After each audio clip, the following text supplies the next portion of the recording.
शेर और चालाक खरगोश की कहानी।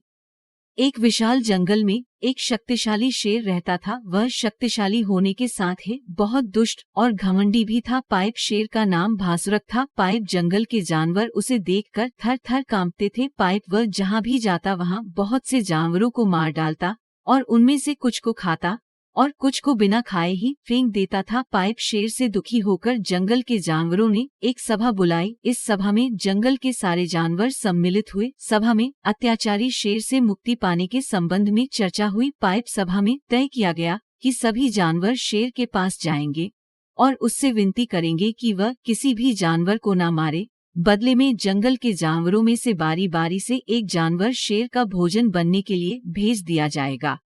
जंगल के सारे जानवर एकत्र होकर शेर के पास गए और अपना प्रस्ताव रखा। शेर भी जानवरों की बात मान गया। पाइप परंतु उसने जानवरों को धमकी दी कि जिस दिन कोई जानवर शेर के पास नहीं आएगा उस दिन से वह और अधिक जानवरों का शिकार करने लगेगा। उस दिन के बाद जंगल के जानवरों का डर खत्म हो गया। अब वे निश्चिंत होकर जंगल में घूमते थे और शेर को भी बैठे बैठे भोजन मिलता था। बहुत दिनों तक नियमानुसार एक एक जानवर शेर के पास जाता रहा।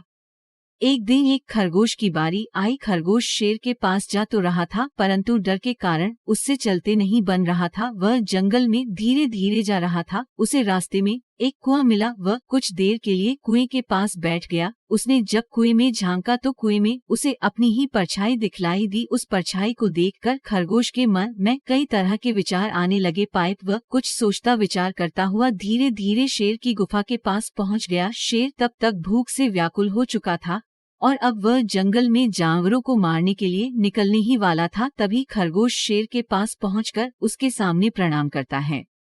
खरगोश को देखकर शेर का गुस्सा 7वें आसमान पर पहुंच गया। वह दहाड़ते हुए खरगोश से बोला, मैं भूख से व्याकुल हुआ जा रहा हूँ और जंगल के जानवरों ने तुझ जैसे पिदी को मेरा भोजन बनाकर भेजा है। अब मैं जंगल के सारे जानवरों को मार दूंगा।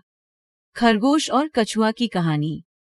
शेर की बातें सुनकर खरगोश ने विनम्रता पूर्वक कहा, महाराज आप क्रोध न करें। मेरी देरी का कारण ना तो मैं हूँ न ही जंगल के दूसरे जानवर हैं। अगर आप मुझे माफ करें तो मैं आपको पूरी बात बतलाना चाहता हूँ। Powered by the verse.